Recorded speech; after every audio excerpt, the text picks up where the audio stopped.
jika untuk setiap functional determinant atau gabungan atribut dalam bentuk X ya, mempengaruhi Y, maka Y adalah super. Tabel tersebut harus didekomposisi berdasarkan functional dependency yang ada sehingga X menjadi super key dari tabel-tabel hasil dekomposisi.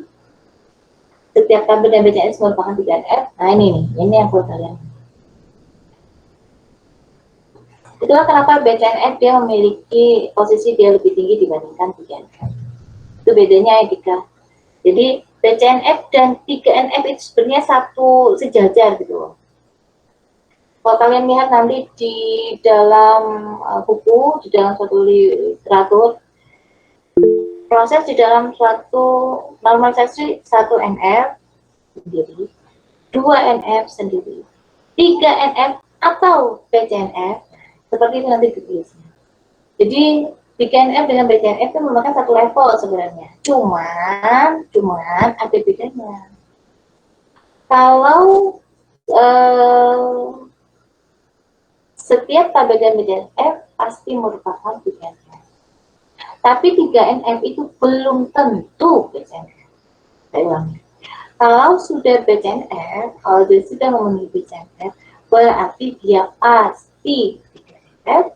Tapi kalau dia 3NF, dia belum tentu BCNF. Jadi BCNF ini dia itu sejajar, dia bukan proses selanjutnya, dia itu sejajar sebenarnya dengan 3NF, tapi dia misalnya apa ya, mengecek ulang. Nah, mengecek ulang untuk yang 3NF ini, apakah memang sudah memenuhi betul-betul apa ya, murni enggak gitu loh istilahnya.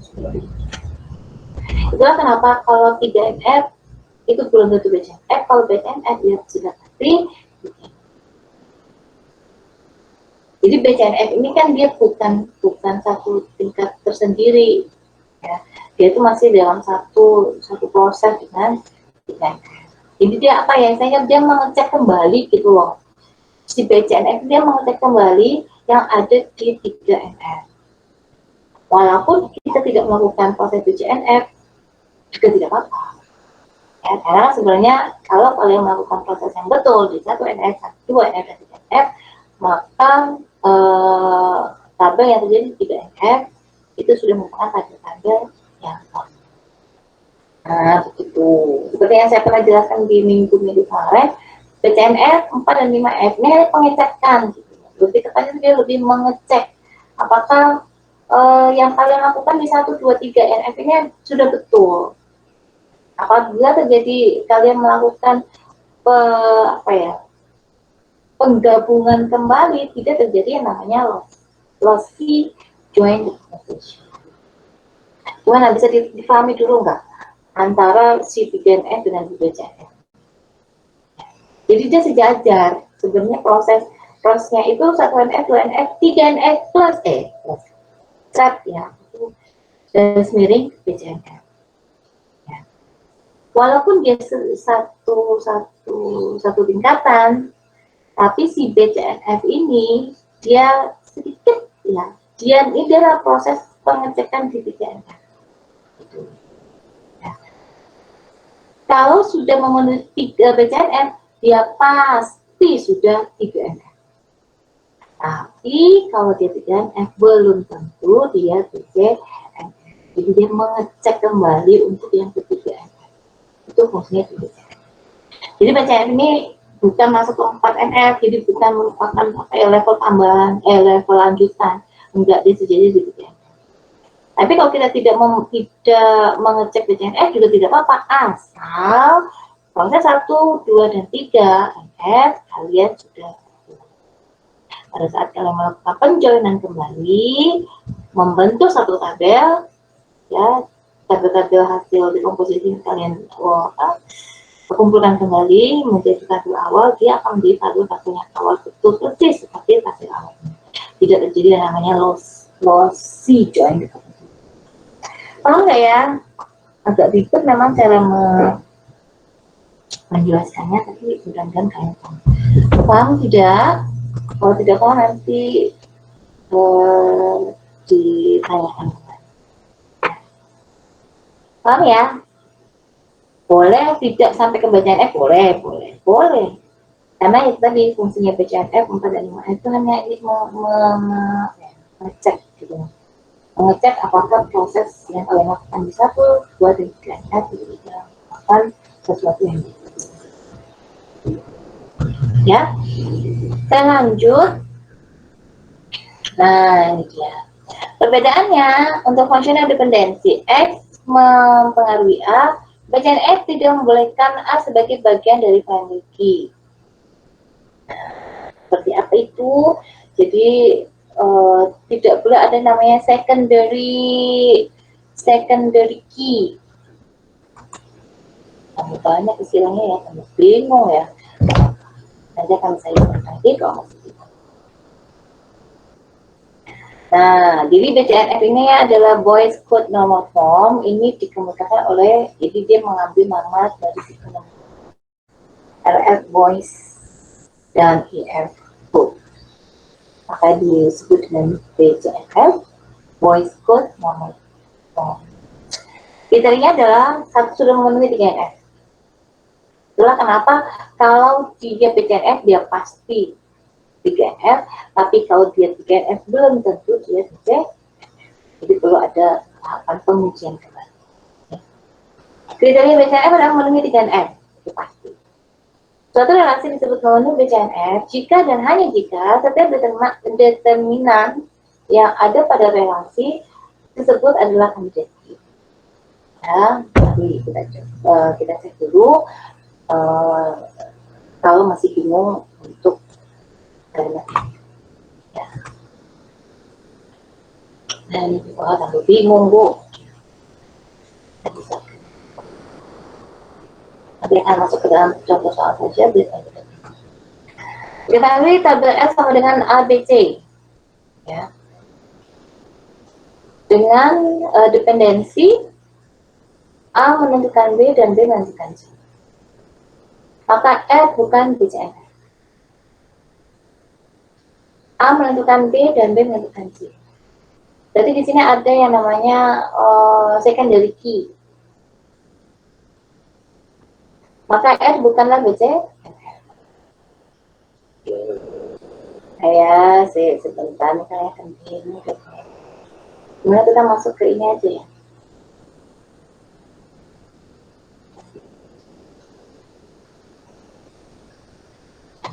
Ini masuk ke ini.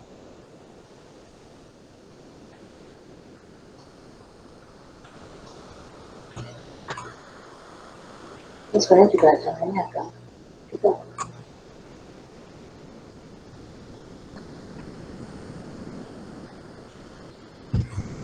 Contoh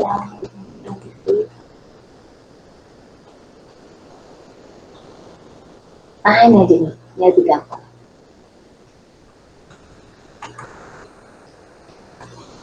Ini yang kemarin yang ini loh. Kalau misalnya ada mata kuliah yang ajar oleh dua dosen yang berbeda, nah itu termasuk yang BCNF, ya, itu termasuk yang BCNF. Ya. Jadi saya punya tabel, kemudian atributnya adalah NIM, modul, dan dosen. Ya. Kemudian habis itu dependensinya adalah dosen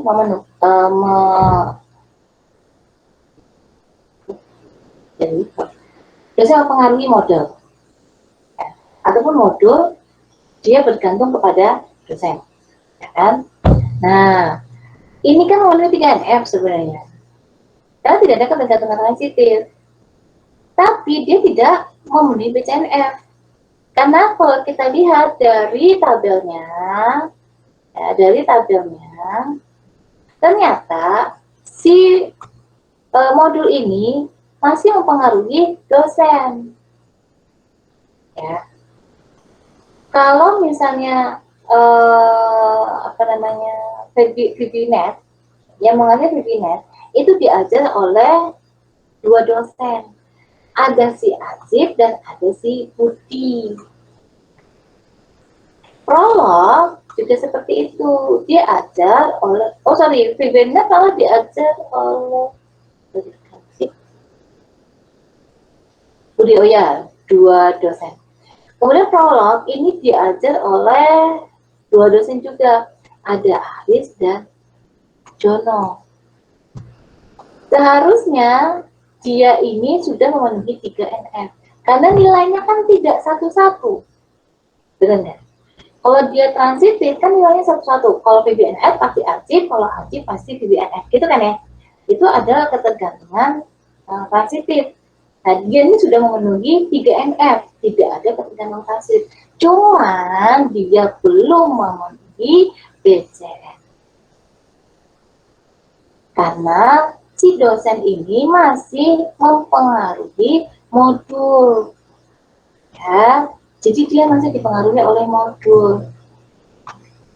Si VBNF ini diajar oleh Ajib dan Budi. Masih ada ketergantungan, masih ada saling mempengaruhi, walaupun dia bukan ketergantungan transitif. Itulah yang dikatakan bahwa kalau 3 NF itu belum tentu BCNF, karena dia mengecek lagi ketergantungan-ketergantungan yang ada di tabel tersebut. Tapi kalau dia BCNF, dia pasti 3 NF.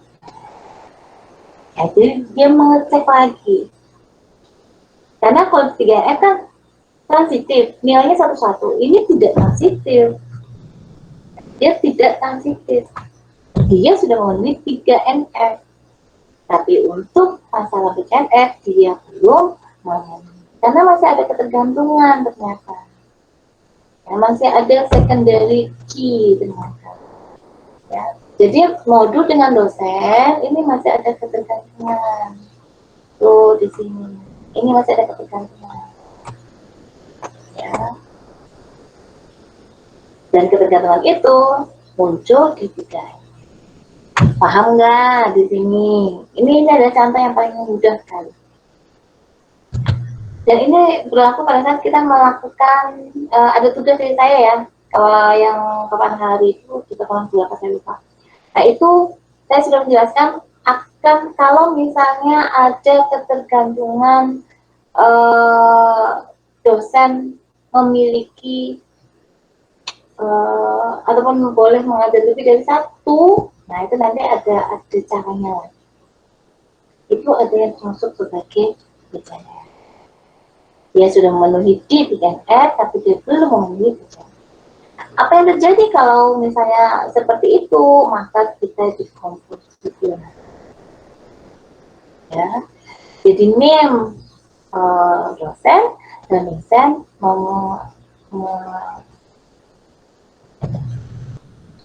menentukan modul. Ya. Jadi NIM dan modul itu akan menjadi 2 tabel yang berbeda. Ini kalau kita melakukan BCNF. Bu, kalau misalnya tidak melakukan BCNF nggak apa-apa, nggak apa-apa. Tidak berarti di sini juga boleh, nggak jadi masalah. Terus kenapa saya bilang nanti kalau sudah sampai ke 5 NF itu tabel itu sudah nggak bisa lagi, udah apa ya, sudah tidak ada lagi tabel-tabel yang bisa dikomposisi kalau sudah sampai ke 5 NF. Tapi nanti jadinya banyak sekali. Nah, dan itu sebenarnya tidak diperlukan. Kenapa? Ada beberapa, bahkan ada beberapa literatur ya yang hanya sampai 3 NF saja proses normalisasinya. BCNF 4 dan 5 F itu nggak ada. Coba cek ya. Ada beberapa nanti pada saat kalian mempelajari betul-betul detail ya, belajar untuk yang proses normalisasi ini dengan berbagai literatur. Nanti coba lihat, ada beberapa literatur yang malah proses normalisasi itu hanya sampai 3 F aja. Nggak ada BCNF 4 dan 5 itu nggak ada. Karena ya itu, kalau kalian melakukan sudah betul 1, 2, 3 F, maka hasil yang ada di 3 F itu adalah merupakan tabel-tabel yang ya, nih bedanya BCNF dengan 3 NF. boleh kalian ubah jadi komposisi lagi dari yang tiga tadi, boleh enggak apa-apa. Nah, ini juga boleh, tidak menjadi ya. Ini hanya sebagai tambahan saja bahwa ini loh yang disebut dengan TTF. Jadi dia disederhanakan kembali. Ya. Jadi untuk yang NIM sekian, dosennya Ajib. Ajib ini bisa webinar, ya. Kemudian untuk yang NIM sekian, dosennya Aris. Aris ini modulnya mengajar, tolong. Kemudian kalau Jono, ya, NIM yang ini diajar oleh Jono. Jono itu untuk yang tolong, ya, gitu. Jadi untuk siswa ini kalau diajar oleh si Ajib, berarti siswa itu mengambil mata kuliah di BINET. Itu maksudnya. Kalau si mahasiswa B ini diajar oleh Aris, ya, berarti yang diajarnya mata kuliah terus. Ya, karena di BINET ya sama kayak TIK tuh. TIK kan dosennya macam-macam. Nah, mahasiswa A bisa jadi diajar oleh si dosen A, tapi dengan mata kuliah yang sama, ya, tapi si mahasiswa B diajar oleh dosen B di mata kuliah yang paham nggak? Agak ribet ya. Ini sebenarnya contoh yang sudah paling mudah sekali untuk memenuhi penjelasan bersyarat. Ya. Karena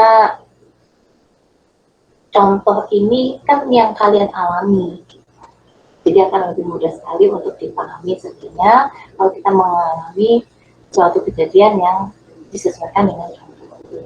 Ya. Apa sih mata kuliah umum, ya, kayak agama.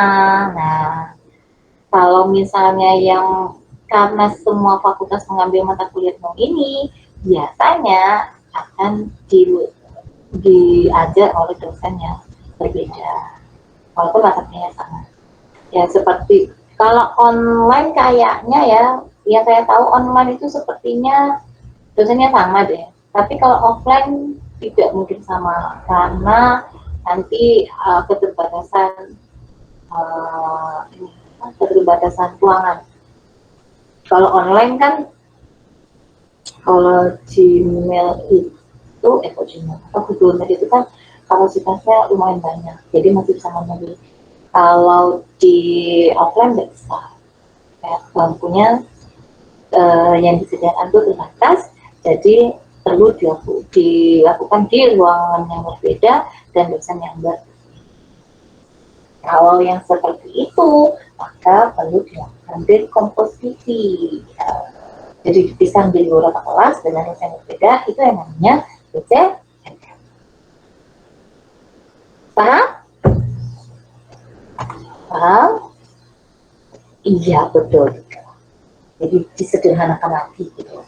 Jadi dibagi lagi menjadi beberapa kelas gitu, dengan dosen yang berbeda. Nah, sama. Jadi dia akan dikompos lagi menjadi satu yang berbeda, ya, disesuaikan dengan dosen yang berbeda. Gitu. Ya, itu adalah BC dipersingkat. Betul, disederhanakan, lebih tepatnya katanya, ya. Disederhanakan lagi menjadi satu dosen. Oke, itu untuk yang BNF. Kemudian untuk yang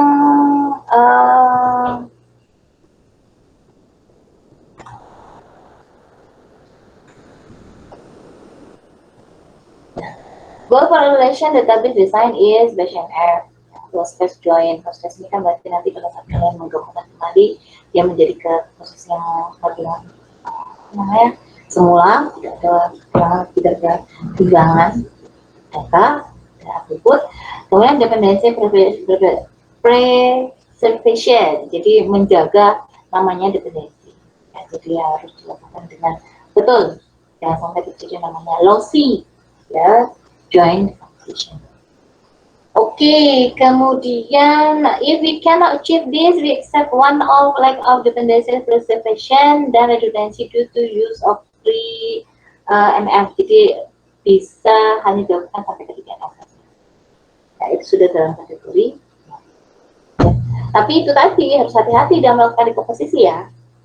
Jangan sampai malah sudah sampai 3 MF, tapi hasil dekomposisinya tidak. Ini yang bahaya ya, jadi harus hati-hati. Memang terjadi yang paling penting adalah kalian harus bisa membedakan mana yang menjadi ketergantungan untuk masing-masing key. Itu aja dulu. Kalau kalian sudah paham itu aman. Maksudnya kalian sudah berada di sebelah F. Dan F ini tinggal kalian nanti mengecek ya apakah ada ketergantungan. Itu saja. Tapi kalau kalian belum bisa, ternyata NIM ini masih mempengaruhi nama dosen, bahwa itu sudah sesuatu yang sangat fatal kesalahannya. Nggak ada hubungannya antara NIM ini kan punyanya mahasiswa gitu dengan nama dosen, ini tidak ada hubungannya. Nah, masing-masing tabel ya itu harus sudah sesuai dengan kriterianya masing-masing, sesuai dengan kondisinya masing-masing. Contoh tabel dosen, ya sudah semua atribut dosen ada di situ. Jangan sampai ada tabel yang lain itu ada di situ, kecuali memang ada relasi. Relasi pun nanti yang muncul adalah primary key-nya yang menjadi foreign key, ya, bukan data yang lain.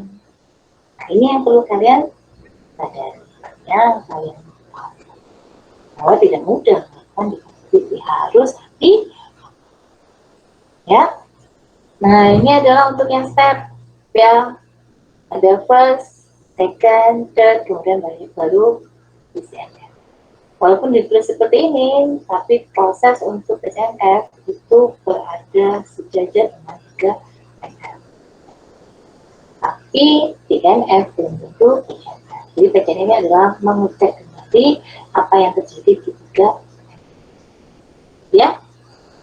Oke, di sini tidak ada 4 MF, saya masuk ke MF. Karena saya ambil materi ini biar lebih gampang sekali kalian memahami PCNF. Untuk yang 4 dan 5.